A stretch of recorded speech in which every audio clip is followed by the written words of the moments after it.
भोपाल के नवा में एक पहाड़ी सिलसिला और जंगल दूर तक फैला हुआ था। वहाँ एक गांव रामगढ़ अपनी आबादी और वहाँ के ठाकुर राजकुमार की वजह से बहुत मशहूर है। रामगढ़ में कई एकड़ जमीन पर मुहित एक हवेली है जो किसी दौर में राजकुमार की मलकियत थी।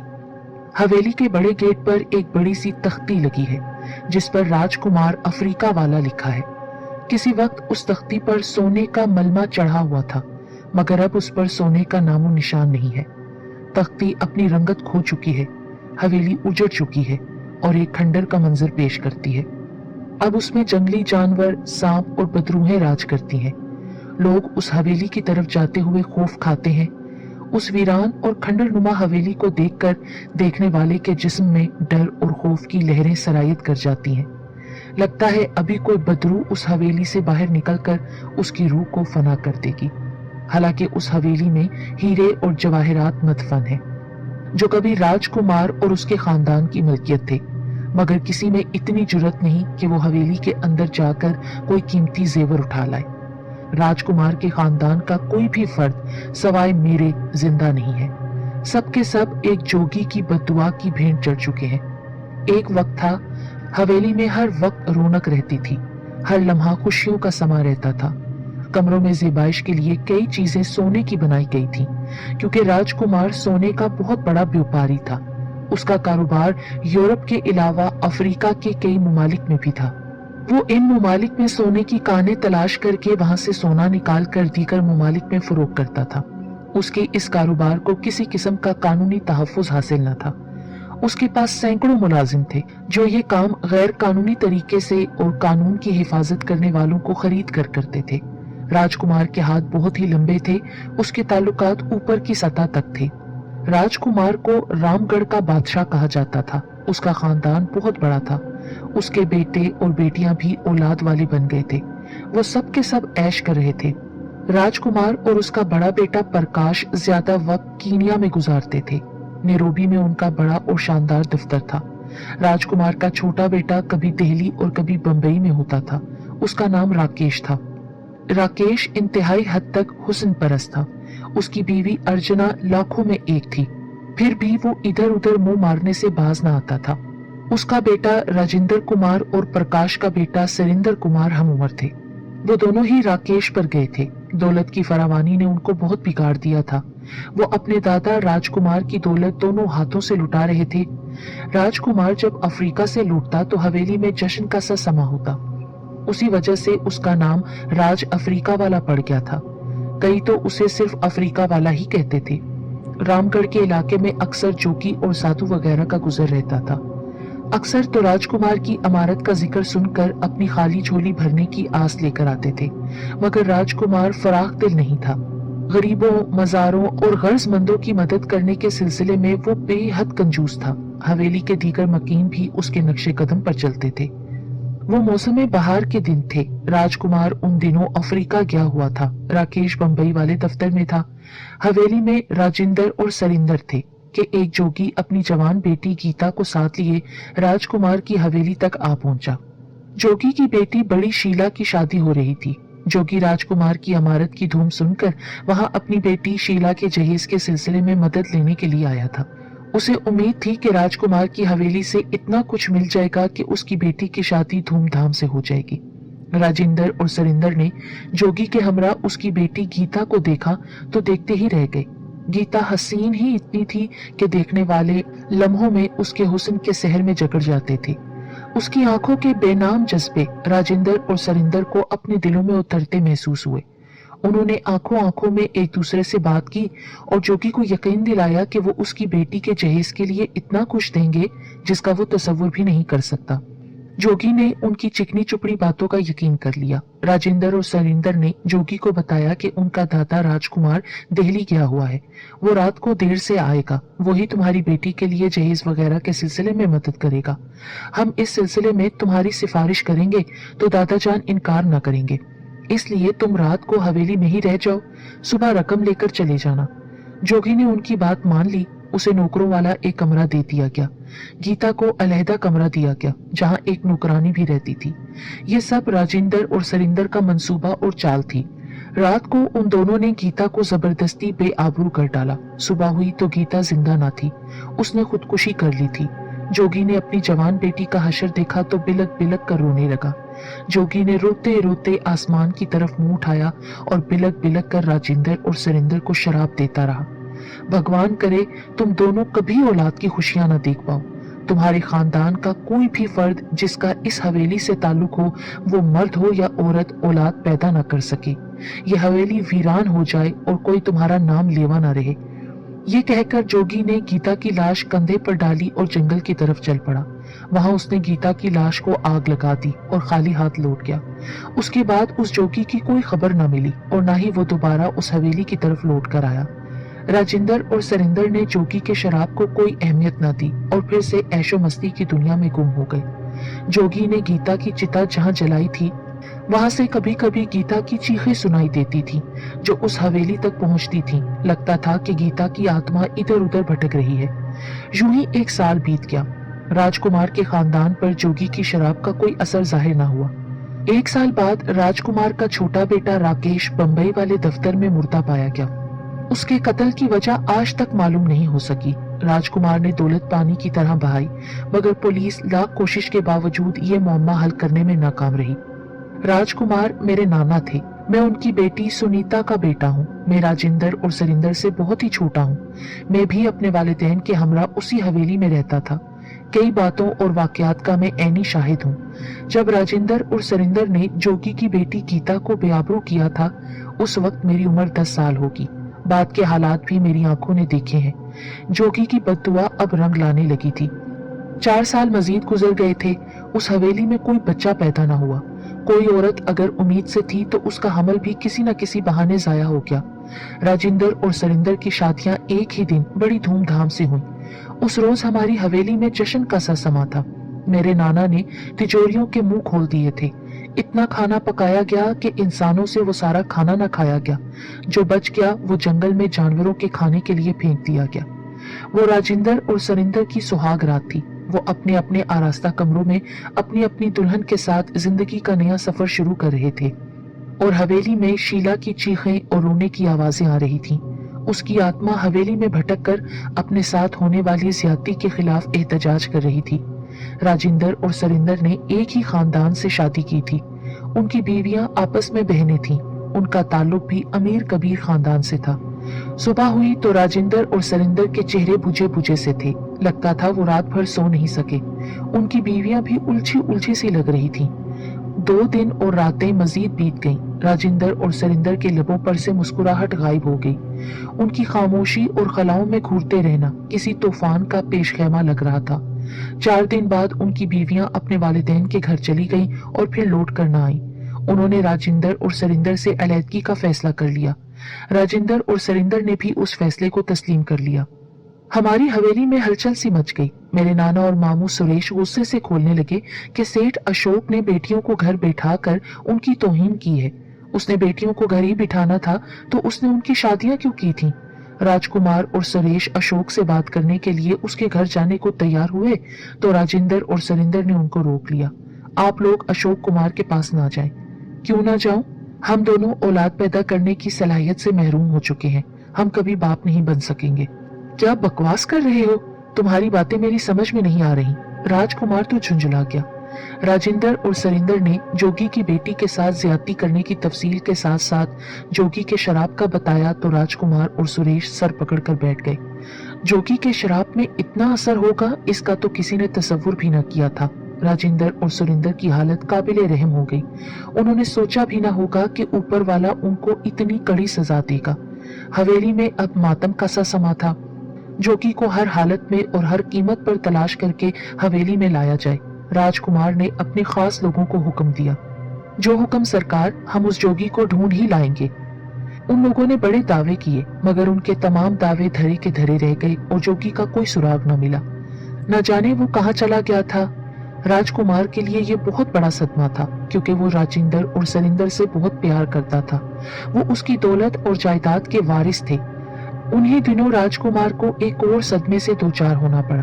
बहरी जहाज में भारी मालियत का सोना हिंदुस्तान आ रहा था। इस बार राजकुमार ने माल बुक न कराया था। उसके किसी साथी या दुश्मन ने मुखबिरी कर दी थी और उसका तमाम माल बंदरगाह पर पहुंचते ही पकड़ा गया। राजकुमार ने बहुत कोशिश की कि किसी तरह सरकारी एहलकारों के पेट भरकर माल छुड़वा ले, मगर उसकी कोई तदबीर और मालो दौलत काम न आई। तमाम माल बहक के सरकार जब्त हो गया और उसके साथ ही राजकुमार को गिरफ्तार भी कर लिया गया। 2 दिन बाद राजकुमार रिहा तो हो गया, मगर अखबारात में अपनी बदनामी और रुसवाई की खबरें वो बर्दाश्त न कर पाया। मालो दौलत भी उसके किसी काम ना आ सके और वो जिंदगी से नाता तोड़ गया। सब कुछ खत्म हो गया। रामगढ़ में सफे मातम बिछ गई। जोगी की शराब आंधी बनकर राजकुमार की हवेली में दाखिल हुई और सब कुछ मलिया मेट कर डाला। राजेंद्र और सरिंदर की बीवियों के वापस मेके जाने की वजह भी आहिस्ता आहिस्ता लोगों को मालूम हो गई और फिर ये खबर आग की मानिद रामगढ़ के अलावा दूसरे देहातों में भी पहुंच गई और वो दोनों किसी को मुंह दिखाने के काबिल न रहे। उन्होंने हवेली से बाहर निकलना छोड़ दिया। फिर एक रात खामोशी से अपनी उस महरूमी का इलाज कराने की गर्ज से वो बंबई रवाना हो गए, फिर वहां से दिल्ली, मगर कोई भी डॉक्टर, हकीम, साधु और सन्यासी उनकी महरूमी का मदावा न कर सके। दौलत पानी की तरह बहाई गई, मगर जोगी की शराब का तोड़ न मिल सका। अंकल सुरेश ने उन दोनों को कीनिया बुलवा लिया कि मुमकिन है वहां उनका इलाज हो जाए, मगर वहां भी उनको कामयाबी न मिली। फिर वहां से उन्हें इंग्लैंड भिजवाया गया, मगर वहां भी उनको नाकामी का मुंह देखना पड़ा। खुशियां उनसे रूठ गई थी। उनको अपने जुर्म की भयानक सजा मिली थी। अब वो पछताते थे, मगर कुछ हासिल न था। बज़ाहिर वो बहुत खूबसूरत और भरपूर जवान थे, मगर उनका अंदर दीमक ज़दा हो गया था। वो वापस रामगढ़ लौट आए और फिर एक रोज उन दोनों ने खुदकुशी कर ली। राजकुमार की हवेली एक बार फिर गमों में डूब गई। आहिस्ता आहिस्ता हवेली के बाकी मकीन भी जिंदगी से नाता तोड़ गए। तो अंकल प्रकाश ने मुझे कीनिया बुला लिया।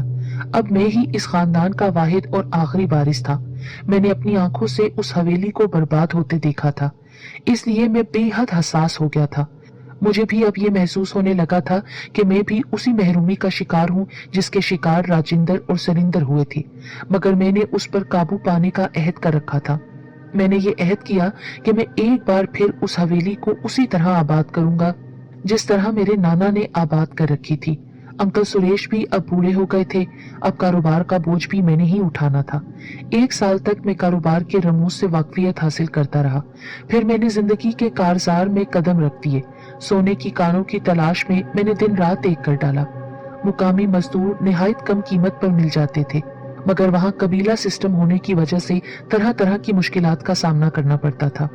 अफ्रीका उस दौर में भी एक तारीख बरआज़म था।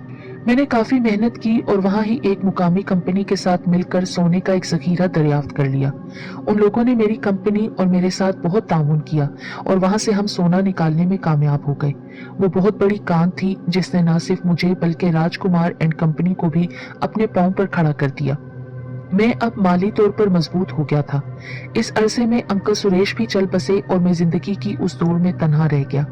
अब मैं अमीर तरीन शख्स था। हसीन और नौजवान लड़कियां मुझ पर फरिश्ता होने के लिए बेताब रहती थी, मगर मैं तो एक अधूरा और नामुकम्मल इंसान था, इसलिए मैं उनसे दूर भागता था।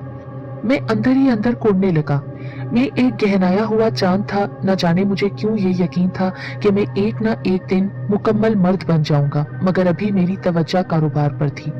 मजीद 1 साल तक मैं कामयाबियां हासिल करना चाहता था। उसके बाद मैंने अपनी मर्दानगी की बहाली पर तवज्जो देनी थी। उन्हीं दिनों एक अफ्रीकी मुल्क की मुकामी पार्टी से एक जजीरे में वाक़े एक कान से सोना निकालने का मुआहिदा तय पाया था। 6 माह बाद जब हमने वहां से सोना निकालने का प्रोग्राम बनाया तो मालूम हुआ कि उस इलाके में एक फोंग नामी कबीले का कंट्रोल है और उन लोगों की मदद के बगैर वहां कदम भी नहीं रखा जा सकता। सोने की कानों पर भी उन्हीं का कब्जा है। फोंग एक कदीम तरीन और तारीखी कबीला था। उनकी औरतों के बारे में मशहूर था कि काली रंगत के अलावा उनमें हसीन होने की तमाम सलाहियतें भरपूर तौर पर मौजूद थीं। उनकी सरबरा एक औरत ही थी जिसको वो मलिका कहते थे। उसका नाम मिकूदा था। उसके हुस्न के बारे में लोग बताते थे कि वो एक आतिश फिशा थी। मलका मेकूदा उस जजीरे की मुख्तारे कुल थी। उस जजीरे तक पहुंचना एक निहायत ही कठिन और मुश्किल मरहला था। कबीले के लोगों के अलावा किसी और शख्स के वहां जाने की इजाजत ही न थी। फांग कबीले की औरतें अपनी नाक में हर वक्त एक निहायत छोटा सा ताला लगाए रखती थीं, जो कि सोने के बने होते थे। मलका मेकूदा की नाक में भी एक सोने का ताला लगा हुआ था, जो दूसरे तमाम तालों से बड़ा था। सोने की कान को उन्होंने एक बड़ा सा दरवाजा बनाकर बंद कर डाला था। उस दरवाजे पर लगा हुआ ताला भी सोने ही का था। उस ताले की चाबी वो ताला था जो मलका महकूदा की नाक में लगा हुआ था। उसकी चाबी मलका के पास थी। जब तक मलका की नाक वाला ताला ना खुले, कान का दरवाजा ना खुल सकता था। मलका महकूदा एक अयाश मलका थी। उसने शादी ना की थी। उसके हुस्न का रूप और जलवा ही इतना ताकतवर था कि उसके कबीले का कोई फर्द और कोई औरत उसके आगे जुबान न खोलते थे और ना ही उससे आंख मिलाकर बात करते थे। कोई बाहर की दुनिया का मेहमान उस जजीरे में आ जाता और जब मलका महकूदा के सामने पेश किया जाता तो वो मलका महकूदा के हुस्न को देखकर दंग रह जाता। मलका अजनबी की ख्वाहिश जान जाती और हुक्म देती कि अजनबी को मेहमान का दर्जा देकर उसकी खातिर मदारत की जाए।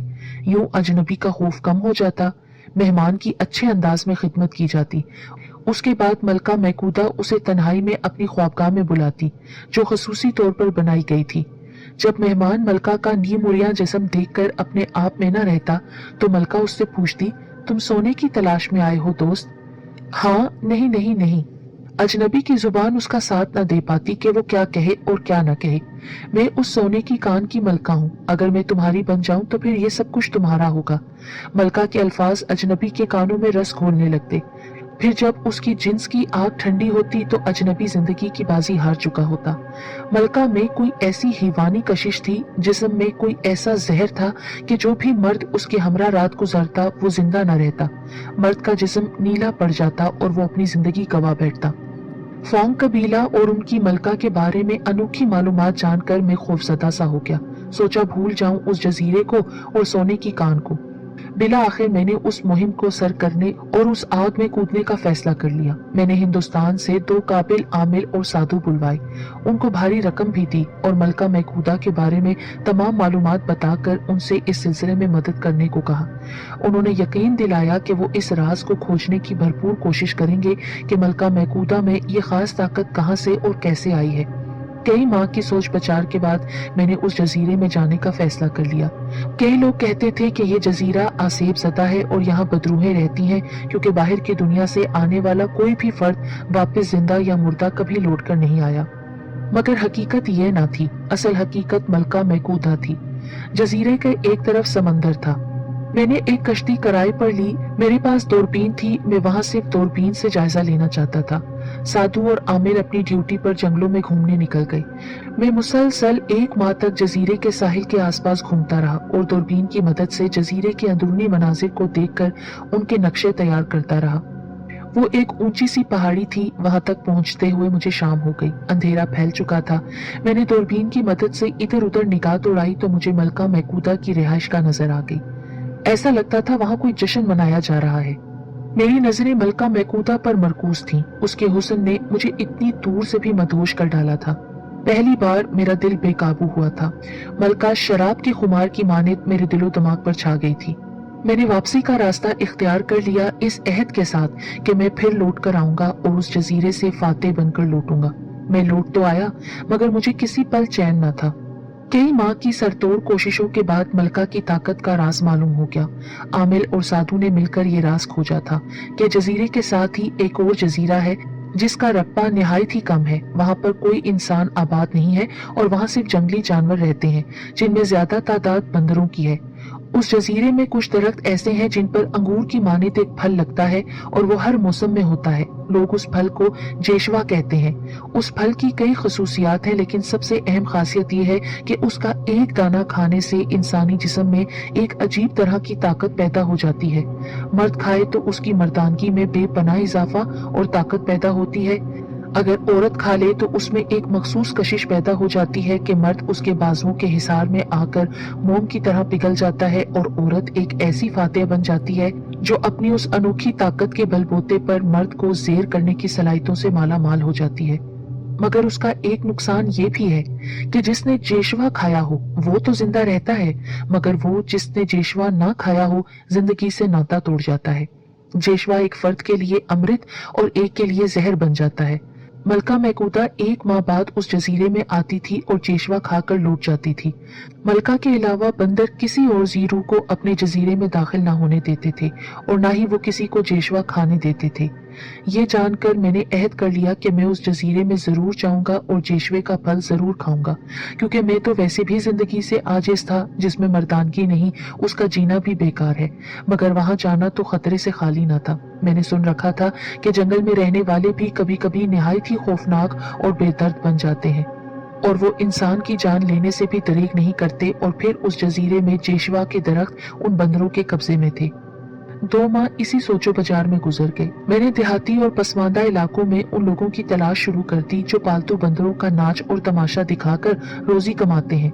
जल्द ही ऐसे लोग मुझे मिल गए। मैंने बड़ी मुश्किल से उनको एतमाद में लिया और उनको तमाम बात बताकर उनसे इस सिलसिले में मदद की अपील की, मगर उन्होंने उस जजीरे में जाने से इनकार कर दिया। उन्होंने मुझे एक और गांव और एक ऐसे बंदर वाले का पता दिया जिसके पास एक काली बंदरिया थी, जिसका ताल्लुक उसी जजीरे के बंदरों से बनता था। मैं कई मील का सफर तय करता हुआ उस तक जा पहुंचा। उसने पहले तो इनकार कर दिया, मगर जब मैंने उसे काफी रकम लालच दिया तो वो मेरे हमरा उस जजीरे तक जाने पर तैयार हो गया। वो बताने लगा कि एक बार उस जजीरे में वो जा चुका है, मगर वो जेशवा की तलाश में ना गया था और ना ही उसे जेशवा की खूबियों का इल्म है। उस शख्स ने मुझे तसल्ली दी और कहा कि वो मुझे जेशवा जरूर खिलाएगा। उसकी बंदरिया का ताल्लुक उन बंदरों के कबीले से है, वो बंदरिया को साथ लेकर जाएगा, फिर उसकी मौजूदगी में बंदर उसे कुछ ना कहेंगे। उसने जंगल तक पहुंचने के लिए एक सहराई रास्ते का इंतखाब किया। बिला आखिर हम पहाड़ों की वादी में पहुंच गए। घने दरख्तों की कतारें नजर आने लगी। यहाँ से ही बंदरों वाले जजीरे का आगाज होना था। चलते चलते हम ऊंची पहाड़ी पर पहुंच गए। वहां से नीचे का मंजर साफ दिखाई दे रहा था। मदारी ने मुझे एक तरफ इशारा करके बताया कि वो बंदरों का मस्कन है और वहां ही जेशवा के पौधे हैं। मैंने दूरबीन से देखा कि एक मादा बड़े पत्थर पर रानी बनी बैठी है और एक बंदर उसके सामने बैठा ऐसे अंदाज से देख रहा है जैसे वो उस पर अपने प्यार का इजहार कर रहा हो। फिर मदारी अपनी बंदरिया को लेकर नीचे गहराई में उतरने लगा। उसने मुझे ताकीद की कि मैं किसी भी सूरत में नीचे ना आऊं। जब बंदरों ने मदारी और बंदरिया को देखा तो वो सब के सब हैरतज़दा होकर मदारी और बंदरिया की तरफ देखने लगे। तमाम बंदर जहां थे वहीं साकित हो गए।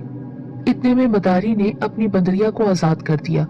तमाम बंदर बंदरिया के इर्द गिर्द जमा हो गए और बंदर सरदार बंदरिया को साथ लेकर गार की तरफ चल पड़ा और फिर वो दोनों गार में दाखिल हो गए। कई और बंदर भी पहाड़ी के दामन में उतर गए। 2 बंदर जो पत्थर पर बैठे हुए थे, उनकी नजरें मुसलसल मदारी का ताकुब कर रही थी। उन्होंने उस वक्त तक वहां बैठना था जब तक वो वापस ना चला जाता, मगर मदारी ने खाली हाथ तो वापस ना लौटना था। उसने तो जेशवा तोड़ने थे। मदारी उठा और आगे बढ़ने लगा। बंदरों ने उसे कुछ नहीं कहा। मदारी ने खाने की कुछ चीजें उन बंदरों की तरफ फेंकी।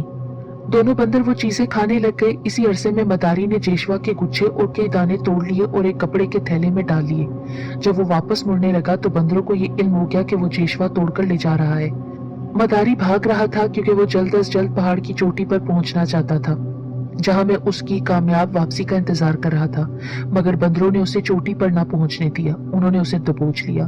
जेशवा के दानों वाला थैला दूर जा गिरा और वो मदारी को घसीटते हुए नीचे ले गए।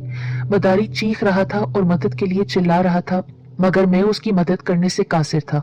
अगर बंदरों को मेरी मौजूदगी का इल्म हो जाता तो वो मुझे भी जिंदा ना छोड़ते। फिर वो मदारी को गार में ले गए। उसके बाद ना तो मैंने उसकी चीखें सुनी और ना ही कोई बंदर लौटकर बाहर आया। यकीनन उन्होंने मदारी का काम तमाम कर दिया होगा। मेरी खुशकिस्मती थी कि जेशवा के दानों वाला थैला वहां ही पड़ा रह गया था। मैंने मौका गनीमत जाना, दूरबीन से इधर उधर देखा, कोई बंदर नजर न आया तो मैं जान हथेली पर रखकर नीचे जाकर वो थैला उठा लाया और जल्दी से वापसी का सफर इख्तियार किया। मैं न जाने कितनी देर, कितने घंटे भागता रहा और थका देने वाले सफर के बाद मैं अपने ठिकाने पर पहुंच गया। थैले में जेशवा के 2 गुच्छे और मजेदार दाने मौजूद थे। जेशवा का एक दाना सुबह, एक रात को खाने में मैंने 1 हफ्ते के अंदर ही अपने जिस्म में बेपनाह ताकत महसूस की। जोगी के शराब का असर जायल हो गया था और अब मैं एक मुकम्मल मर्द बन गया था। मैंने जेशवा के बारे में जो कुछ सुना था वो सच से बढ़कर साबित हुआ। मेरी तो काया ही पलट गई, मगर मेरी वो भूल थी। मैं तो शराबों के पीछे भाग रहा था। जोगी के शराब का असर जायल ना हुआ था। वो शराब मेरे खानदान के साथ किसी जोंक की माने चिमट गया था। मैं मलका महकूदा तक जा पहुंचा था। मैंने उसके हुस्न और जवानी की शराब भी पी ली, मगर मैं जिंदा रहा। मलका महकूदा का जहर मेरी जिंदगी ना छीन सका। मलका के लिए ये सब कुछ गैर मुतवक्का था। शायद जेशवा ज्यादा खाने से मेरे अंदर का जहर कुछ ज्यादा ही बढ़ गया था, जिसकी वजह से सब कुछ उलट पलट हो गया। मेरे अंदर भरे हुए जहर ने मलका की जान ले ली। वो मेरे सामने तड़प तड़प कर मर गई। मैं वो मंजर बर्दाश्त न कर सका और वहां से भागकर दूसरी पहाड़ी पर आ गया। मलका की मौत के साथ ही वहां एक जोरदार धमाका हुआ। यूं लगा जैसे जलजला आ गया। मैंने देखा सोने की वो कान और मलका की रिहाइश का आहिस्ता आहिस्ता जमीन में धंसने लगी और फिर वो आंखों से ओझल हो गई और वहां एक बहुत बड़ा सा गड्ढा बन गया जिसमें से आग और धुआं निकलता रहा और फिर वो गड्ढा पानी से भर गया और वहां एक तालाब सा नजर आने लगा जिसका पानी गहरा नीला हो गया। मेरी आरजुएं, मेरी ख्वाहिशात, उमंगें, गोया अचानक एक जलजला आया और मेरी खुशियों का महल भी आनन फानन जमीन में बोस हो गया। अब तारीख बरे आजम से मेरा जी उचाट हो गया था। मैंने सारा कारोबार खत्म कर डाला और वापस हिंदुस्तान लौट आया। मैं कई बरसों बाद रामगढ़ आ रहा था। हवेली की वीरानी देखकर मेरा दिल और भी दुखी हो गया। मैंने रामगढ़ में एक नई हवेली तामीर करवाई और फिर उसमें रहने के बाद वहां ही कारोबार शुरू कर दिया। कारोबार बेहतर अंदाज से चलने लगा। उसी दौरान समीता मेरी जिंदगी में खुशबू का झोंका बनकर दाखिल हुई और मेरे दिलो दिमाग पर छा गई। जल्द ही हम शादी के बंधन में बंध गए। दुल्हन के लिबास में वो गजब ढा रही थी। वो हमारी सुहागरात थी, उमंगों और आरजुओं भरी रात। समीता किसी पर कटी चिड़िया की तरह मेरी आहनी बाजू में फड़फड़ा रही थी। सुबह का उजाला मेरे दामन में महरूमियों का अंबार लेकर आया। समीता मर चुकी थी। उसका जिस्म नीला पड़ गया था। लगता था उसके जिस्म में जहर फैल गया है। उसकी मौत का जिम्मेदार मैं ही था। वो जेशवा का असर था जो कि अब भी मेरे वजूद और खून में जहर बनकर दौड़ रहा था। उसके बाद भी 2 औरतें मेरी जिंदगी में आई मगर वो भी सुहाग रात को ही जिंदगी से नाता तोड़ गई। बरसों बीत गए। मैं अब दिन ब दिन मौत की तरफ बढ़ रहा हूँ। जेशवा खाने की मुझे कड़ी सजा मिली है। मैं इस दुनिया में अकेला हूँ। मेरे पास ढेरों दौलत है जिसका कोई वारिस नहीं है। मेरे दिल के आंगन में उदासियों के पतझड़ हर सू बिखरे हुए हैं। खुशियां तो मुझसे रूठ ही गई हैं। मैं आज भी यही कहता हूँ कि जो कुछ भी मेरे साथ हुआ वो जोगी के शराब ही की वजह से हुआ।